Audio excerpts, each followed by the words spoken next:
தமிழ் சினிமாவில் ஒரே ஒரு விஷயம், பெரிய இயக்குநர்கள்ட்ட இருந்தால் படம் கிடைக்கும்.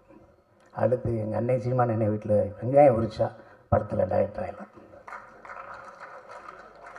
இங்கே ஒன்றுமே வேணாம். எங்கள் அண்ணன் வீட்டில் போய் தினம் போங்க, சாப்பாடு போடுவார், அது போடுவார், இதை போடுவார். சாப்பாடுன்னு சாதாரண சாப்பாடெலாம் கிடையாது. அடுத்ததாக திரையில தன் இயக்கம் மற்றும் நடிப்பு மூலமா சிரிக்கவும் நெஞ்சை உருக்கவும் வைக்கும் நடிகர் இயக்குனர் சிங்கம்பொலி அவர்களை பேசுமாறு அன்புடன் அழைக்கிறோம்.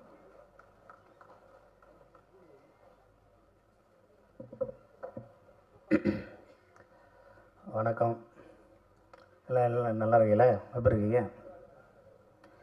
9 மணிக்கு ஆடியோ ஃபங்க்ஷன் அப்படின்னு சொன்னாங்க. அது தமிழ் சினிமாவில் நடக்குமா? அப்படி கொஞ்சம் கொஞ்சம் சுகர் மாத்திரையெல்லாம் போட்டுட்டு ஒரு 11-12 தான் நடக்கும். இந்த மயிலாஞ்சி இந்த படத்தை பற்றி என்ன பேசுகிறது அப்படின்னு இங்கே மேடையில் இருக்கிற எல்லா பெரியவங்களுக்கும் என்னோடய முதற்கண் வணக்கத்தை சொல்லிக்கிறேன்.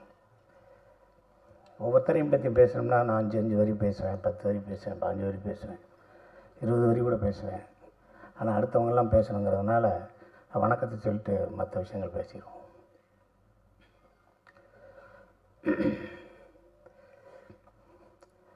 இது இந்த படத்தின் தயாரிப்பாளர் டாக்டர் அர்ஜுன் அவர்கள் என்னோட மாமா. பிரசாத்தில் ஆரம்பித்தது இப்போ தேட்டர், கமலா தேட்டர் வரைக்கும் வந்துருச்சு. வாழ்த்துக்கள் மாமா. ஒரு 8 வருஷத்துக்கு முன்னாடி 10 வருஷத்துக்கு முன்னாடி என்னென்னா, நாங்கள் இப்போ எங்கள் சொந்த ஊர் வந்து சேத்தூர், ராஜபாளையம் பக்கத்தில். அங்கே எங்கள் தாத்தாவோட அப்பா காலத்திலே நாங்கள் புலம்பெயர்ந்து அங்கே சரியாக மழையெல்லாம் பெய்ய மாட்டேன்னு சொல்லிட்டு தேனி பக்கத்தில் பெரியவளத்தில் வந்து செட்டில் ஆகிட்டோம். மழை பெஞ்சாலும் பெய்யாட்டியும் நான் அந்த ஊரில் தான் இருப்பேன்னு சொல்லி அவங்க தாத்தா அவங்க அப்பாவோட சேத்தூர்லேயே இருந்தார். அவங்க அப்பா தமிழ்நாடு டிரான்ஸ்போர்ட் கார்பரேஷனில் ஒரு டிரைவர். எங்கள் அப்பா தமிழ்நாடு டிரான்ஸ்போர்ட் கார்பரேஷனில் ஒரு கண்டக்டர். எங்கள் தாத்தா அதே டிரான்ஸ்போர்ட் கார்பரேஷனில் டிரைவரு. எங்கள் சித்தப்பா எலக்ட்ரீஷியனு. எங்கள் இன்னொரு சித்தப்பா அவர் வந்து ஃபோர்மேன். நாங்கள் ஒரு 4 பஸ் வச்சுருந்தோம். அதை வந்து டிவிஎஸ் கொடுத்தோம். டிவிஎஸ் தமிழ்நாடு எடுத்துருச்சு. அதனால் அவங்க கொண்டு போய் தமிழ்நாட்டில் இவங்க இந்த பஸ்ஸை கொடுத்துருக்காங்க, அதனால் அவங்களுக்கு வேலையை போட்டாங்க அப்படின்னு சொல்லி டிவிஎஸ் ரெக்கமெண்ட் பண்ணி அப்படியே தமிழ்நாடு கார்பரேஷனில் அந்த பஸ்ஸில் இருந்தோம். ஒரு சாதாரண டிரைவரோட பையன் பயங்கரமாக படித்து மதுரை மெடிக்கல் காலேஜில் சேர்ந்து ஒரு டாக்டர் ஆகி, நான் அந்த ஊரில் தான் இருப்பேன். இந்த 10 ரூபா டாக்டர், 5 ரூபா டாக்டரு, 20 ரூபா டாக்டர்னு சொல்லுவோம்ல, அது மாதிரி டாக்டர் அர்ஜுன் சார். நீங்கள் காசே இல்லாமல் கூட நம்பிக்கையாக நீங்கள் போகலாம். ஒரு பெட் இருக்கும், படுத்துக்கலாம். எப்போ வேணாலும் மருந்து விடுவார், எப்போ வேணாலும் சாப்பிடுவார், எப்போ வேணாலும் மருந்து கொடுப்பார். அவர் கோயிலுக்கு போனதா சரித்திரமே கிடையாது. சாமியை பற்றி பேசின சரித்திரமே கிடையாது. அப்பா, அம்மா, பாரதியார், வள்ளுவர், அவ்வளோதான். கம்பர். அவரை ஹோட்டலில் சாப்பிட்டு அவர் உட்கார வச்சு ஹோட்டலில் சாப்பிட்ற மாதிரி ஒரு போட்டோவை காமிச்சிட்டேன்னா நான் உங்களுக்கு 1 லட்ச ரூபா தரேன். இப்போ கீழே வச்சுருக்க தண்ணி எடுத்து அவர் 1 மடக்கு குடிச்சிட்டாருன்னா உங்களுக்கு 2 லட்ச ரூபா தரேன். ஏசிலேயே கொண்டு போய் 3 மணி நேரம் உட்கார வச்சுட்டேன்னா 4 லட்ச ரூபா தரேன்.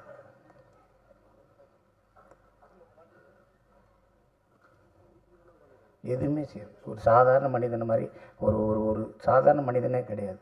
இப்போ ஒரு காமெடி அவர் வார்த்தையில் வருதில்ல, அவங்கெல்லாம் மனித இனத்துக்கு அப்பாற்பட்டவர்கள்னு சொல்லுவார்ல, அது மாதிரி அவரோட தனி மனித ஒழுக்கம் வந்து அவரை மிகப்பெரிய லெவலுக்கு கொண்டு போயிருக்கு. இப்போ கூட நேற்று சென்னையிலேருந்து வந்திருக்காரு, இது சேத்தூர்லேருந்து வந்திருக்காரு. எனக்கு தெரிஞ்சு நேற்றே தயிர்ச்சோறு புளிச்சோறு கட்டி வந்திருக்காருன்னு நினைக்கிறேன். எங்கேயுமே சாப்பிட்ருக்க மாட்டார், இனிமேலும் சாப்பிட மாட்டார். நீங்கள் ஏதாவது ஒரு அன்பாக ஏதாவது கொடுத்துருங்க, காய்கறி வாங்கி வச்சுட்டு பின்னாடி வச்சுக்கிறார், அதுக்கப்புறம் யார்கிட்டயா கொடுத்துருவார். 8 வருஷத்துக்கு முன்னாடி 10 வருஷத்துக்கு முன்னாடி என்னை பார்க்குறாரு. நான் என் குலதெய்வம் கோயிலுக்கு போகிறேன். என்கிட்ட வந்து மாமா எனக்கு ஒரு படம் பண்ணுங்க அப்படின்னாரு. பண்ணிடுவோம் மாமா. எவ்வளோ செலவாகும் அப்படின்னாரு. இவ்வளோ ஆகும் அப்படின்னா, சரி மாமா பண்ணிடலாம் கையில் எங்கள் மாமா என்கிட்ட ஒரு கதை சொல்லுவார். மாமா இந்த கதை வந்து அப்படி இருக்கு மாமா, இப்படி இருக்குது இப்படி இருக்குது இப்படி இருக்குது இப்படி இருக்குன்னு 4 வருஷமாக பேசுகிறோம். இல்லை மாப்பிள்ள, அது வந்து கண்ணை பார்க்குது, காதை பார்க்குது, மூக்கை பார்க்குது, காலை பார்க்குறான், அப்படியே பின்னாடி தான் பார்க்குறேன், ஆனால் மூஞ்சியை பார்க்கல மாப்பிள்ள. மாமா ரொம்ப குழப்பறீங்க மாமானே. அப்படியே போச்சு போச்சு போச்சு. எனக்கே நல்லதாக தெரிஞ்சு மாமாவை வந்து நான் ஒரு சினிமாவை கூப்பிட்டு வந்து மாமாவுக்கு ஏதோ நல்லது நடந்துச்சுன்னா ஓகே, மாமாவுக்கு ஏதாவது ஒன்றுச்சுன்னா சிங்கப்பள்ளி கரெக்ட் பண்ணி டாக்டரை காலி பண்ணி தாண்டிடுவாங்க. ஆக நான் லேட் பண்ணது கூட மாமாவுக்கு நல்லது. மாமா வச்சு மாமா வந்து படம் எடுக்கிறேங்கிறாரு, நான் எடுக்கலை. ஆனால் ஏன் எடுக்கலைன்னா அவர் சொன்ன கதையை நான் பண்ணாதனால நான் எடுக்கலை. ஆனால் அஜயன் பாலாவை சந்திக்கும்போது அஜயன் பாலா சொன்ன கதையை கேட்டிருக்காரு, அதுதான் எடுக்கிறாரு. அப்போ என் மாமா மேலே எனக்கு கோபம் வருமானதான். ஆனால் இருந்தாலும் இந்த மயிலாஞ்சிக்கு அவர் சேர்த்த ஒரு கூட்டணி இருக்கு. செலியன், ராஜா சார், ஸ்ரீகர் பிரசாத் இப்படிங்கிற ஒரு மிகப்பெரிய கூட்டணி இருக்குது. இந்த கூட்டணிக்கு வந்து மாமா வந்து எவ்வளோ தூரம் சினிமாவை நேசிச்சுன்னா இந்த கூட்டணிக்கெல்லாம் நல்லது சொல்லுவார் அப்படின்னு ஒரு விஷயம் இருக்குது. சினிமாவை அதிகமாக நேசிக்கிற ஒரு கேரக்டர் அவர், ரொம்ப அதிகமாக நேசிப்பார். நான் அவரை பார்த்தேன்னா, மாமா மண்டவலிக்கு என்ன மருந்து கொடுக்குறைய, கை கால் வலுப்புக்கு என்ன செய்கிறது, தூக்க இல்லைன்னா என்ன செய்யலாம், தண்ணி அடிக்காமல் இருக்கா என்ன செய்கிறது, அப்படி இப்படிலாம் நம்ம கேட்போம். ஆனால் அதுக்கு முன்னாடி மாப்பிள்ளை ஒரு படத்துக்கு எவ்வளோ லென்த் இருக்கும், இந்த சீனை எப்படி எடிட் பண்ணுறாங்க, இந்த சீனை எப்படி டப் பண்ணுறாங்க, இந்த விஷுவல்ஸ் எல்லாம் எப்படி பண்ணுறாங்க, இது எந்த கேமராவில் எடுக்கிறாங்க, என்ன ஏது அப்படிங்கிறத டெய்லி கேட்டுகிட்டே இருப்பார். எங்கள் வீட்டிலே சொல்லுவாங்க, எவ்வளோ நேரங்க 1 மணி நேரமாக ஒரு ஆள் கூட பேசுவீங்க, யார் கூட பேசுவீங்க அப்படின்னா தயாரிப்பாளர் டாக்டர் அர்ஜுன் அவர்களோட தான் பேசுவார். நைட்டு 10 மணிக்கு பேச ஆரம்பிச்சா 11 மணி வரைக்கும் 12 மணி வரைக்கும் பேசுவார். நிறையா பேசுவோம். மாமாவை எப்படியாவது சினிமாவில் இழுத்து விடணும் போது அப்படின்னு சொல்லிட்டு காதர் பச்சா முத்துராமலிங்கங்கிற படத்தில் ஒரு ஜட்ஜு கேரக்டர் முத்தியாட்டை சொல்லி வாங்க மாமா அப்படின்னேன். எப்போ மாப்பிள்ள வரணும்னார். 5 மணிக்கு வாங்க மாமா காலையில், நீங்கள் அங்கேருந்து வரணும், அப்படி கொஞ்சம் லேட் ஆகிடும் வாங்க, உங்களுக்கு தான் ஃபர்ஸ்ட் ஷாட் இருக்குன்னு 5:30 வந்துட்டார். நம்ம ஆளுங்க மதியானம் தான் எடுத்தாங்க, ஒரு 1:30 மணிக்கு தான் எடுத்தாங்க. மாப்பிள்ளை 5 மணிலேருந்து வந்திருக்கேன்னு, மாமா சாப்பிடுங்க மாமான்னு. அப்புறமேல் டப்புன்னு போய் காருக்குள்ளே உட்காந்து ஏதோ டிஃபன்லேருந்து அதை சாப்பிட்டார். நீங்கள் சாப்பிடலையா மாப்பிள்ளன்னு மாமாவை கூப்பிட்டு போனேன். போனோடனே அதில் தோசை ஊற்றிருந்தாங்க. தமிழ் சினிமாவில் இப்போ புதுசாக ஒன்று வந்துருக்குல்ல, லைவாக தோசை ஊற்றுறது, லைவாக இட்லி ஊற்றுறது, லைவாக பூரியை போடுறது, சின்ன சின்ன தோசையாக போட்டாங்க. என்ன மாப்பிள்ளை, என்ன மாமா சின்ன தோசையாக இருக்கும். சினிமாவில் ஒருத்தன் வளர்ந்துட்டான்னா அந்த எல்லா சாப்பாடுமே சிறுசாயிரும். பெரிய இட்லியாக போட்டாங்கன்னா அவன் இன்னும் சின்ன டெக்னீஷியனாக இருக்காங்க.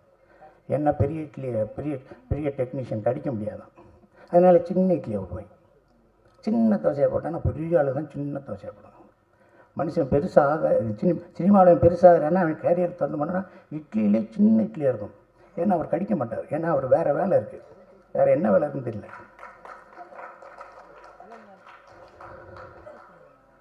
போன உடனே தோசை ஊற்றிருந்தாங்க. ஒரு தோசை ஊற்றுங்கண்ணே, தோசை ஊற்றுனாங்க. அப்புறம் இன்னொரு லைட்மேன் வந்தார். அண்ணே ஒரு வெள்ளைக்கருவு மட்டும் ஊற்றி ஒரு தோசையை போடுங்கன்னாங்க. அதையும் பார்த்தாரு.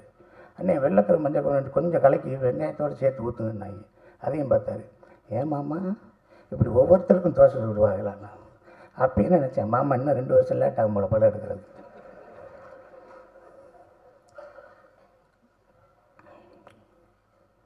அப்புறம் எங்கள் மாமா வந்து 2 மணி நேரம் பேசுவார். மீட்டிங்லாம் பேசினாலும் 2 மணி நேரம் பேசுவார். என்னைய விவேக், ஸ்நேகனை, லிங்கசாமி சார் எல்லாத்தையும் கூப்பிட்டு கம்பர் திருவிழா, பாரதி திருவிழா, வள்ளுவர் திருவிழான்னு சொல்லி அடித்து நொறுக்குவார். ராஜபாளையம் சேத்தூர் விருதுநகரிலே கல்லை கெட்டுப்பார். ஒரு 1.5 கிலோமீட்டருக்கு கொட்டடிச்சு இழுத்துட்டு போவார். டங்கடா டக்கடா டங்கடா டக்கடா டங்கடா டக்கடான்னு. மாமா வேர்க்குது மாமா, இருந்தாலும் பரவாயில்ல வாங்க மாப்பிள்ள அப்படின்னு சொல்லி இழுத்துட்டு போய் பெரிய மீட்டிங்கை போட்டு தாய் தந்தைகளை பேச வச்சு அதை வச்சு இதை வச்சு MP MLA எல்லாம் கூப்பிட்டு பெருசாக பண்ணிடுவார். ஆனால் எங்கள் மாமாட்ட ஆரியாவை பார்த்து இன்னும் ரெண்டு தடவை வாய்தாக்கு வரலன்னு வச்சுக்க, உன்னை எப்படி உள்ளே வைப்பேன், உன்னை எப்படி உள்ளே வச்சுருவேன் தெரியுமா அப்படின்னு சொல்லணும்.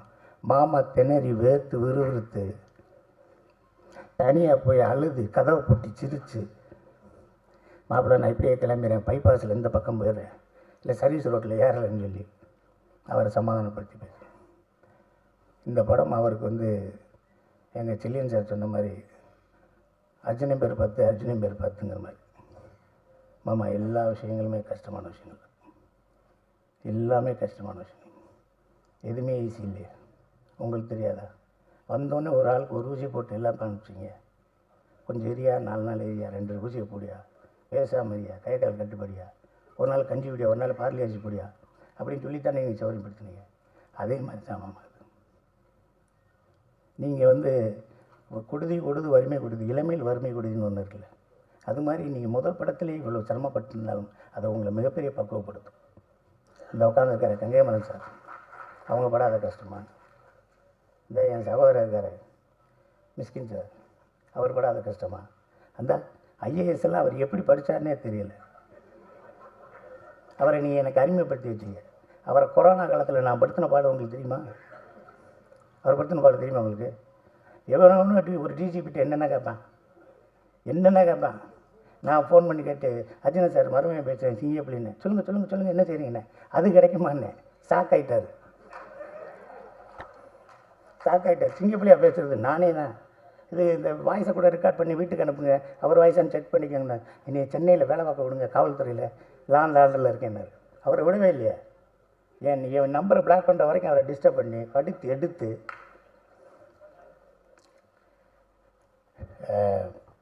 அன்னைக்கு நடந்து போயிட்டுருக்கையில் அந்த ₹1 தூக்கி இவர் ₹1 கொடுத்தாராம், அவர் ₹1 வச்சுக்கிட்டாராம். அந்த காசை வச்சுக்கிட்டு எப்படி இருந்தீங்க? இன்கம் டேக்ஸ் ரேட்டெல்லாம் வந்தால் என்ன ஆயிருக்கும்? நானும் எத்தனையோ பேரோட நடந்து போகிறேன். என்கிட்ட தான் ₹10 வாங்கிட்டு போகிறாங்க. எனக்கு ஒருத்தன் கூட காசு கொடுக்கல. தமிழ் சினிமாவில் ஒரே ஒரு விஷயம், பெரிய இயக்குநர்கள்ட்ட இருந்தால் படம் கிடைக்கும். அடுத்து எங்கள் அன்னை சீமான் என்னை வீட்டில் வெங்காயம் உரிச்சா படத்தில் டைரக்டர் ஆகிடலாம். நீங்கள் ஒன்றுமே வேணாம். எங்கள் அண்ணன் வீட்டில் போய் தினம் போங்க, சாப்பாடு போடுவார், அது போடுவார், இதை போடுவார். சாப்பாடுன்னு சாதாரண சாப்பாடெலாம் கிடையாது. ஒரு தடவை என்ன செஞ்சார், பாலா சார்ட்ட வேலை பார்த்துக்கிட்டு இருக்கையில் அண்ணன் சீமான் என்னை வீட்டுக்கு போயிட்டேன். மத்தியானம் சாப்பிடுவோம்டா, நான் சாப்பிடுவேன். சரி ஏதாவது வாங்கிட்டு வந்துடு, நான் சாப்பிட்டு வந்தேன். வா காலையில் OMC ஒரு வாக்கிங் போகலாம், ஓடணும்டா நீ அப்படின்னு கூப்பிட்டு போயிட்டார்.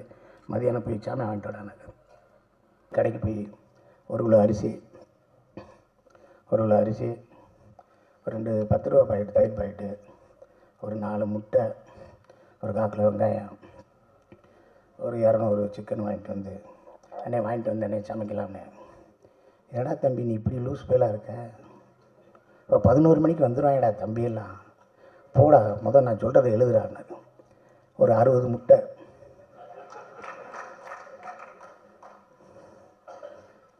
6 கிலோ கோழிக்கறி, 4 கிலோ மட்டனு, அந்த இது மாதிரி இருக்கும்டா, வறுகரிசி மாதிரி இருக்கும்டா, அது 2 கிலோ வாங்குடா. சின்ன வெங்காயம் ஒரு 5 கிலோ வாங்குடா. பச்சை மிளகா வாங்குடா. இல்லை 3 லிட்டர் தயிரை வாங்குடா. அந்த பொம்பளை பிள்ளைகிட்ட சொல்லி ஒரு 30 பேர் சாப்பிட்ற மாதிரி ரசம் வைக்க சொல்கிறா. இல்லை அவனுக்கு ரசம் தான்டா பிடிக்கும், சாப்பிட மாட்டான்டா. இந்த கொஞ்சம் போல் பழைய சோறு தான் தனியாக வைக்க சொல்கிறா, அந்த தயிரை தனியாக வைக்க சொல்கிறா, அந்த மோர் வெங்காயத்தை வைக்க சொல்கிறா. சின்ன வெங்காயம் நிறைய பேர் சாப்பிடுவாங்கடா. இது எல்லாம் 60 முட்டையை அவனை வைக்க பைடா பார்த்தாதுரா பாடுறா அப்படின்னா. அதே மாதிரி 3 மணிக்கு வந்தாங்க, எங்கேருந்து வர்றாங்கன்னு தெரியும், எப்படி சாப்பிட்டு போகிறாங்கன்னு தெரியும். தட்டை கூட கழுவாமல் போயிடுவாங்க. நான் கூட சொன்னேன், அவனுக்கு தட்டை கழுவி சொன்னேன், இல்லை அவனுக்கு வேறு வேலை இருக்கும்டா, போய் தொலைகிறான்டா, தட்டுதாடா நம்ம கழுவும்டா, அதையும் OMC போன உடற்பயிற்சியாக நினச்சிக்கோம்டா, விட்றா. போனீங்கன்னா நாமத்துக்குமாரிலேருந்து அத்தனை பாடலாசிரியர் வருவார், அத்தனை இயக்குனர் வருவார், அத்தனை ஒளிப்பதிவாக வருவார். நீங்கள் எங்கேயும் போய் ஒவ்வொருத்த வீட்டு கதவை தட்டி வாய்ப்பெல்லாம் கேட்கணும். அன்னை வீட்டில் உட்காந்துக்கிட்டே இருந்தாலே வாய்ப்பு வந்துடும். அந்த மாதிரி ஒருத்தர் எங்களுக்கு கிடைச்சது. நாங்கள் சென்னையிலே இருந்து போராடி வர்றதுக்கான ஒரு வாய்ப்பாக இருந்துச்சு. அண்ணனை பற்றி அண்ணனும் செல்லியனும் அப்படியே கோடம்பாக்கத்துலேருந்து அப்படியே நடந்தே போகலாம். வாய்ப்பே வரலன்னு செல்லியன் சார் சொன்னான். சொல்லிடலாமா செல்லியன் சார், சொல்லிடலாமா? ஐயோ ரொம்ப கஷ்டமாக இருக்குமே. நம்ம ஒரு பெண்களாக பிறந்திருந்தா வாய்ப்பு கிடச்சி பெரிய ஆள் ஆயிருக்குமோ, நடிகையாக இருக்கலாமா அப்படின்னு எங்கள் அண்ணன் கேட்டிருக்காரு. அதுக்கு செல்லியன் இருக்கும் அப்படின்னா, அதுக்கு எங்கள் அண்ணன் சொல்லியிருக்காரு, நீங்கள்லாம் பெண்ணாக பிறந்தா செவப்பாக பிறந்துடுவேன், நான்லாம் பிறந்தேன் கருப்பாக பிறந்துடுவேன், அப்பயும் எனக்கு பிரச்சனைண்டா அப்படின்னு. இதெல்லாம் மயிலாஞ்சி ஷூட்டிங் அப்போ தண்ணியாக நின்று பேசிக்கிறீங்க, நாங்களாம் சிரிச்சுக்கிட்டு இருப்போம். செகண்ட் ஷூட்டுக்கு போகையில் என்ன சிரிக்கிறீங்கன்னு கேட்டுக்கிட்டே இருப்பாங்க. ஸோ அவர்களுக்கும் அவர்களுக்கான பந்தம் ஒரே அறையில் ஒரு நாள் 10 நாள் பேசலாம், 20 நாள் பேசலாம், 2 மாதம் பேசலாம், 3 மாதம் பேசலாம். 4 வருஷம், 5 வருஷம், 6 வருஷம் பேச முடியுமா? எங்கள் அண்ணன் சீமான் அண்ணன், செலியன் sir, doctor Bala sir, Arthur Wilson, Jeyamohan, Ramakrishnan, இப்படியே உட்காந்து பேசிக்கிட்டே இருப்போம். 100 படம் பார்த்து ஒரு நல்ல படம் எடுக்க முடியாது. ஒரு படத்தை 100 தடவை பார்க்கணும்டான்னு எங்கள் அண்ணன் தான் சொல்லுவார். ஓடுன ஒரு நல்ல படத்தை 100 தடவை பாடுறா. நல்ல படத்தை பாடுறா. இங்கே அந்த ஃபெஸ்டிவல் போகிறது, அந்த ஃபெஸ்டிவல் தூக்கி எறியா. ஒரு படம் பாடுறா. உலகத்தில் சத்யஜித், ஜேம்ஸ் காமரூன், அவன் இவெல்லாம் சொல்லாதடா. இந்த பக்கத்தில் உட்காந்துருக்கேன்டா தம்பி பாலா பேரை சொல்கிறா, பாலுமேந்திர சார் பேரை சொல்கிறா, பீம்சின் பேரை சொல்கிறா, பால் நீலகண்டன் பேரை சொல்கிறா, இல்லை டைரக்டரா, பெரிய டைரக்டரா எம்ஜிஆர் பேரை சொல்கிறா. அப்படி தான் சொல்லுவார். அது போட்டதற்குரிய இத்தனை பேர் இருக்காங்க. கங்கைராமன் சார் என் படத்தில், ரெட்டு படத்தில், அஜித் படத்தில் நடிக்க சொல்லி அவர்கிட்ட போய் கேட்டேன். அவர் நான் ஆஃபீஸ்க்கே வரேன்ப்பா அப்படின்னாரு. ஆஃபீஸில் வந்தேன், கதையெல்லாம் சொன்னேன். எப்படிப்பா நான் பண்ணிடுவேனா வச்சிருவேனா அப்படின்னாரு. நீங்கள் பண்ணாலும் பண்ணாட்டியும் உங்களை பண்ண வச்சுருவேன் சார்னு. அது ஏதோ டேட்டு பிரச்சனை, அதனால் பண்ண முடியாமல் போச்சு. எங்கள் அண்ணன் சாரி, என் சகோதரன், என் மூத்தவர், மதிப்புக்குரிய போற்றுதலுக்குரிய மிஸ்கின் சார், நான் 12 மணிக்கு ஐ லவ் யூ சொல்கிற ஒரே ஆள் அவர் தான். கேட்பார், என்ன சாப்பிட்ட அதை மட்டும் சொல்லும்பார். இல்லை 12:30 மணிக்கு பேசுகிறீங்களே அதை அப்படிம்பார். என்றைக்காவது ஒரு இடத்துல போய் கற்றுக்கலாம் அப்படின்னு போகும்ல, அது மிஸ்கின் சார் தான். நான் சைக்கோவில் பண்ணேன். ஒரு சைக்கோவில் அந்த த்ரில்லர் கேரக்டரை விரட்டி போகையில், என்னை காரை விட்டு இறங்க போகையில் ஒரு சின்ன சீக்வன்ஸ் சைலண்ட்டாக இருக்கும். அப்போ தேட்டர் ஆடியன்ஸ் எல்லாம் கற்றுனாங்க, சிங்கப்புலி இறங்கிறாத உன்னை கொன்றுவான், சிங்கப்புலி இறங்கிறாத கொன்றுவான்னாங்க. நான் இறங்கினேன், அதே மாதிரி அந்த சீக்வன்ஸில் என்னை காலி பண்ணிடுவாங்க. அப்போ சொன்னாங்க தேட்டரில், இறங்காத கொன்றுவான்னு சொன்னேன்னு சொன்னாங்க. அதே ஆளுக்கு தான் 2.5 வருஷம் கழிச்சு மகாராஜா படம் பார்த்தாங்க. படம் பார்த்துக்கிட்டு இருக்கையில் என்னை பற்றி தெரிஞ்சோன்னே, இன்னமாடா நிற்கிற அவனை கொள்றான்னு. அதே 100 ரூபா கொடுத்தேன்னா இங்கே 120 ரூபா கொடுத்து என்னை கொள்ள சொன்னாங்க. ஒரு பெட்டி நிறையா கோயம்புத்தூரில் இருக்க எல்லா மாலுக்கும் கூப்பிட்டு போகிறார். இந்த கேப் உனக்கு பிடிக்குதான்னு 10 கேப் வாங்குறாரு. அந்த கேப்பு மொத்தமே ஒரு 5000 ரூபா ஆயிடுச்சு. கோட் வாங்குறாரு, ஷர்ட் வாங்குறாரு, ஷூ வாங்குறாரு. இல்லை பேசாமல் இருங்க, உங்களை நான் அழகாக காட்ட போகிறேன்னாரு. அதில் வெற்றி பெற்றாரா சரியானு எனக்கு தெரியல. நம்ம அழகாக இருந்தால் தானே இருக்கும்.